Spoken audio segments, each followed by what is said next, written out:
ശ്രീഹരിക്കോട്ടയിൽ നിന്നാണ് രാജ്യത്തെ ആദ്യ സ്വകാര്യ ക്ഷേപണം നടന്നിരിക്കുന്നത്.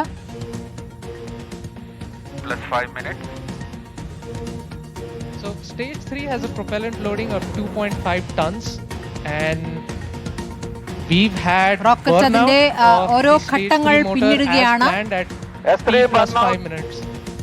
Yes, we've gotten confirmation that S3 has burnt out and now we're entering a planned coast period, something that lasts for 140 seconds, in which it's called as combined coasting is normal.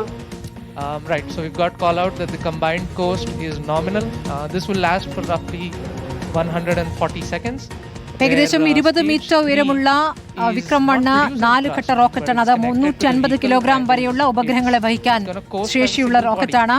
ചെറിയ ഉപഗ്രഹങ്ങളെ ഭൂമിയുടെ താഴ്ന്ന ഭ്രമണപഥത്തിൽ എത്തിക്കുക എന്ന ലക്ഷ്യമാണ് Vikram 1-നുള്ളത്. Where the stage will re-enter the Earth's atmosphere before splashing in international waters in a safe and planned manner. And jubilant views. ഈ ദൗത്യം വിജയമായതോടുകൂടി ഇനി സ്വകാര്യ കമ്പനികൾക്കും സ്വന്തമായി ഉപഗ്രഹങ്ങളെ ഭ്രമണപഥത്തിലേക്ക് എത്തിക്കാം എന്നതിന് ഒരു വഴി തെളിക്കപ്പെടുകയാണ് എന്നുള്ളതാണ്. കേന്ദ്ര से आपको दृश्य दिखाई दे रहे हैं. सभी यान परीक्षण दल अत्यंत ही प्रसन्न है और यहाँ पर जो प्रसंग है वो एक उत्सव का प्रसंग बन चुका है. एक ऐतिहासिक क्षण भारत के निजी अंतरिक्ष उड़ान का ऐतिहासिक निमिषम എന്ന് തന്നെയാണ് വിശേഷിപ്പിക്കുന്നത്. अंतरिक्ष में स्थापित हो चुका है. तृतीय चरण अब अपने कोस्ट फेज पे है और ये कोस्ट फेज अभी आप कैमरा व्यूज देख सकते हैं अपने പ്രക്ഷേപൺ പദോ യാ മൊബൈൽ. സായികുമാർ വിവരങ്ങൾ ഇപ്പോൾ അതിന്റെ വിജയകരമായ മുന്നോട്ട് പോക്ക് വിശദീകരിച്ചുകൊണ്ടിരിക്കുന്നു. തീർച്ചയായും ആ സ്മൃതി ഇതുവരെയുള്ള എല്ലാ ഘട്ടങ്ങളും വിജയകരമായി തന്നെ പിന്നിട്ടു എന്ന ഒരു സൂചന തന്നെയാണ് സ്കൈറൂട്ട് നൽകുന്നത്. അതിനുള്ള ആദ്യ വിവരങ്ങൾ അവരുടെ കമ്പ്യൂട്ടറുകളിലേക്ക് എത്തിക്കൊണ്ടിരിക്കുന്നു. അത് വന്ന ശേഷമുള്ള വലിയ ആഹ്ലാദ പ്രകടനങ്ങളും കയ്യടികളും ഒക്കെയാണ് ഇപ്പോൾ നമുക്ക് ദൃശ്യങ്ങളായി തന്നെ അവിടെ നിന്ന് വരികയും ചെയ്തത്. ബഹിരാകാശ മേഖലയിൽ ഇന്ത്യയുടെ മുന്നേറ്റം രാജ്യത്തിന്റെ ഒരു ചരിത്രപരമായ തുടക്കമായിരിക്കും ഇത് എന്നാണ് അല്പം മുമ്പ് പ്രധാനമന്ത്രി തന്നെ ഈ ദൗത്യത്തെ വിശേഷിപ്പിച്ചത്. അങ്ങനെ രാജ്യം വളരെ ആകാംക്ഷയോടെയും പ്രതീക്ഷയോടെയുമാണ് ഈ ഒരു വിക്ഷേപണത്തെ നോക്കി നിന്നത്. അത് വിജയകരമായി തന്നെ ഇപ്പോൾ ആ വിക്ഷേപണം നടന്നിരിക്കുന്നു. ഇനി എന്തൊക്കെയാണോ ഈ ഒരു വിക്ഷേപണത്തിലൂടെ ഇന്ത്യ ശാസ്ത്രലോകം ലക്ഷ്യമിട്ടിരിക്കുന്നത് അതിലേക്കുള്ള ഒരു കാത്തിരിപ്പ് കൂടിയാണ്. നിലവിൽ ആ വിക്ഷേപണം വിജയകരമാണ് എന്നുള്ളതിന്റെ ആദ്യ സൂചനകളാണ് ഇപ്പോൾ അവർക്ക് കിട്ടിക്കൊണ്ടിരിക്കുന്നത്. എന്തായാലും ബഹിരാകാശ മേഖലയിൽ വലിയ പരിഷ്കാരങ്ങളും വലിയ മത്സരങ്ങളും ഒക്കെ നടക്കുന്ന ഒരു ഘട്ടത്തിൽ ഇന്ത്യ കൂടി അതിൽ മത്സരത്തിൽ മുൻപന്തിയിലേക്ക് വരുന്നു എന്നുള്ളതാണ്. ഇതിപ്പോൾ ഹൈദരാബാദ് ആസ്ഥാനമായി പ്രവർത്തിക്കുന്ന സ്കൈറൂട്ട് എയറോസ്പേസ് എന്ന കമ്പനിയാണ് ഇപ്പോൾ വിക്രം 1 എന്ന ഈ റോക്കറ്റ് വികസിപ്പിച്ചെടുത്തത്. മുൻ രാഷ്ട്രപതി APJ അബ്ദുൽ കലാമിന്റെ പേരിൽ അറിയപ്പെടുന്ന അത്യാധുനിക സോളിഡ് ഫ്യൂവൽ മോട്ടോറാണ് ഈ റോക്കറ്റിൽ ഉപയോഗിച്ചിരിക്കുന്നത്. ഇതിന്റെ പ്രധാന ഭാഗങ്ങൾ നിർമ്മിച്ചിരിക്കുന്നത് അത്യാധുനിക 3D പ്രിന്റിംഗ് സാങ്കേതിക വിദ്യ ഉപയോഗിച്ചിട്ടാണ്. ഇത് അതിന്റെ നിർമ്മാണ ചെലവ് ഗണ്യമായി കുറയ്ക്കാനും സഹായിച്ചു എന്നുള്ളതാണ്. സായി, ഇപ്പോൾ ഒരു പാത തുറന്നിടുകയാണ് വിക്രം 1 അല്ലേ? തീർച്ചയായും ഇനി ഈ മേഖലയിൽ സാധ്യതകളുടെ അനന്ത ലോകം തന്നെയാണുള്ളത്. നിലവിൽ തന്നെ പരീക്ഷണത്തിൽ നിരവധി ഇത്തരത്തിലുള്ള ഇന്നോവേഷൻസ് ഉണ്ട്. അതോടൊപ്പം തന്നെ കേന്ദ്ര സർക്കാർ തന്നെ ഇക്കാര്യത്തിൽ വലിയ രീതിയിലുള്ള തുക മാറ്റിവെക്കുന്ന നടപടികളൊക്കെ ഉണ്ടാവുകയും ചെയ്യുന്നുണ്ട്. അതിലേക്കുള്ള ഒരു തുടക്കമാവുകയാണ്, ഒരു പാത തുറക്കൽ കൂടിയാണ്. ഇതിപ്പോൾ വളരെ ചുരുങ്ങിയ ചിലവിലാണ് ഈ ഒരു മിഷൻ യാഥാർത്ഥ്യമായിരിക്കുന്നത്. ഇനി വലിയ ദൗത്യം ഇന്ത്യയുടെ പണിപ്പുരയിൽ ഒരുങ്ങുകയും ചെയ്യുന്നുണ്ട്. അത്തരത്തിൽ ശാസ്ത്രലോകത്തിന് വലിയൊരു ആത്മവിശ്വാസം നൽകുന്ന ഒരു വിക്ഷേപണമായി കൂടി ഇതിപ്പോൾ മാറുകയാണ്. ബഹിരാകാശ മേഖലയിൽ വെറും 5 സ്റ്റാർട്ടപ്പുകൾ മാത്രം ഉണ്ടായിരുന്ന ഒരു സമയമുണ്ടായിരുന്നു ഇന്ത്യയിൽ.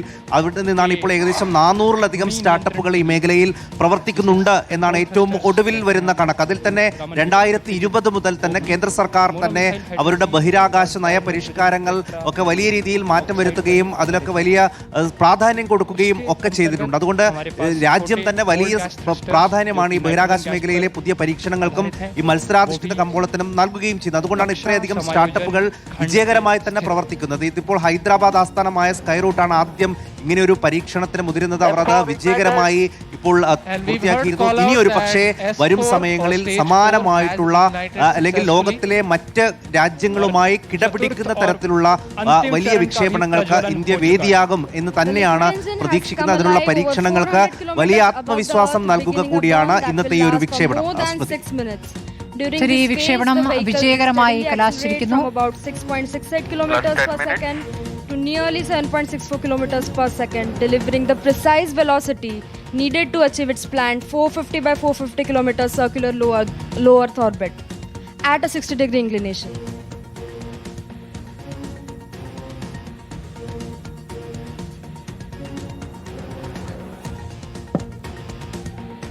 और यहाँ पे आप देख सकते हैं कि प्रक्षेपण नियंत्रण केंद्र में उत्साह का एक प्रसंग आ चुका है और आपके ऑन बोर्ड प्रक्षेपक पर्दों पर हम देख सकते हैं कि पेलोड्स या जो उपग्रह हैं സായികുമാർ, ഇപ്പോൾ മിഷൻ ആഗമൻ ദൗത്യത്തിന്റെ എന്തൊക്കെ സവിശേഷതകളാണ് ഇപ്പോൾ വിവരിച്ചുകൊണ്ടിരിക്കുന്നത്?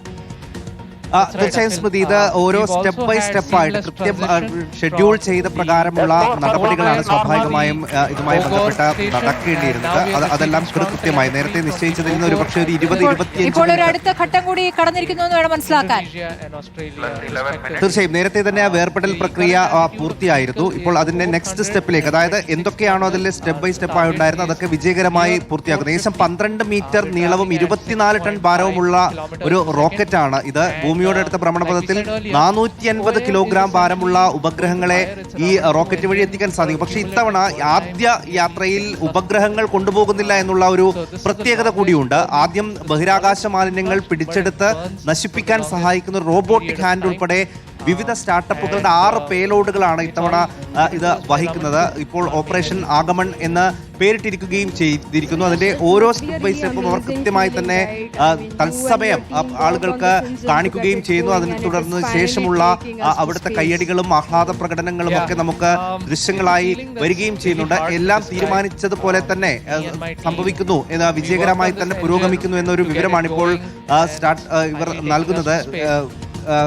കൃത്യമായി തന്നെ സ്കൈറൂട്ട് എയറോസ്പേസ് ആ വിവരങ്ങൾ പങ്കുവെക്കുകയും ചെയ്യുന്നു. ഈ ഒരു ചരിത്ര കുതിപ്പിന് സാക്ഷിയാകാൻ 100 കണക്കിന് ആളുകളാണ് ശ്രീഹരിക്കോട്ടയിൽ എത്തിയിരുന്നത്. കുട്ടികളും വിദ്യാർത്ഥികളും ശാസ്ത്ര നിരീക്ഷകരും അടക്കം നിരവധി പേർ ഇതിന് സാക്ഷികളാകാൻ എത്തിയിരുന്നു. അവരുടെയൊക്കെ ദൃശ്യങ്ങളും ആഹ്ലാദ പ്രകടനങ്ങളും ഒക്കെ ഇപ്പോൾ നമുക്ക് കാണുകയും ചെയ്യാം. ബംഗളൂരു ആസ്ഥാനമായ സ്റ്റാർട്ടപ്പ് ഗ്രഹ സ്പേസിന്റെ സോളാരസ് S3, മറ്റൊരു സ്റ്റാർട്ടപ്പായ കോസ്മോ സർവ് സ്പേസിന്റെ എംബ്രൈസ് എന്ന ബഹിരാകാശ റോബോ ഹാൻഡ്, അതോടൊപ്പം സ്കൈറൂട്ടിന്റെ തന്നെ സ്വന്തം സ്കോപ്പ് സാറ്റ് എന്നിവയാണ് ഇന്നിപ്പോൾ കൊണ്ടുപോകുന്ന പേലോഡിലെ പ്രധാനികളായിട്ടുള്ള കാര്യം. അതോടൊപ്പം തന്നെ ജർമ്മൻ കമ്പനിയായ ഡിക്യൂബ്ഡ് സ്പേസിന്റെ ചെറിയൊരു സാങ്കേതിക വിദ്യ പരീക്ഷണവും ഈ ദൗത്യത്തിന്റെ ഭാഗമായി ഉണ്ട് എന്നൊരു വിവരം നേരത്തെ പുറത്തു വരികയും ചെയ്തിട്ടുണ്ട്. അതിന് പുറമെ വിക്രം സാരാഭായുടെയും CV രാമന്റെയും ഡോക്ടർ APJ അബ്ദുൽ കലാമിന്റെയും ചെറു പ്രതിമകൾ കൂടി ബഹിരാകാശത്തേക്ക് അയക്കുന്നുണ്ട്. അതിന്റെ ദൃശ്യങ്ങൾ നേരത്തെ അവർ കാണിക്കുകയും ചെയ്തിരുന്നു. എന്തായാലും ഇപ്പോൾ അതായത് വളരെ ചെറിയ ഒരു അരിമണിയേക്കാൾ ചെറിയ ശില്പങ്ങളാണ് ഇതിൽ വെച്ചിട്ടുള്ളത്. അതോടൊപ്പം തന്നെ ഒരു ലാബ് നിർമ്മിത ഡയമണ്ട് ആഭരണവും പിന്നീട് പ്രധാനമന്ത്രി നരേന്ദ്രമോദിയുടെ അടക്കം ആശംസാ കാർഡുകളും ഒക്കെ ആയിട്ടാണ് ഇപ്പോൾ വിക്രം 1 കുതിച്ചിരിക്കുന്നത്. നിലവിലെ വിവരങ്ങൾ പ്രകാരം ലഭ്യമാകുന്ന സൂചനകൾ പ്രകാരം എല്ലാം കൃത്യമായി തന്നെ ഇപ്പോൾ നടക്കുന്നു. ശ്രീഹരിക്കോട്ടയിൽ നിന്ന് കുതിച്ചുയർന്ന വിക്രം അതിന്റെ ശരിയായ പാതയിൽ തന്നെയാണ് എന്ന ഒരു വിവരമാണ് ഇപ്പോൾ സ്കൈറൂട്ട് പങ്കുവയ്ക്കുന്നത്.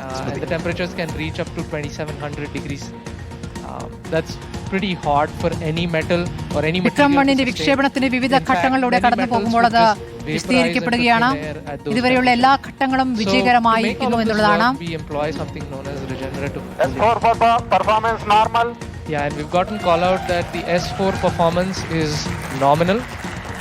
And so I was mentioning about the regenerative cooling, and the best way to understand this type of cooling is to imagine 14 minutes. Multiple tubes joined side by side and then arranged into a circular fashion to form the thrust chamber.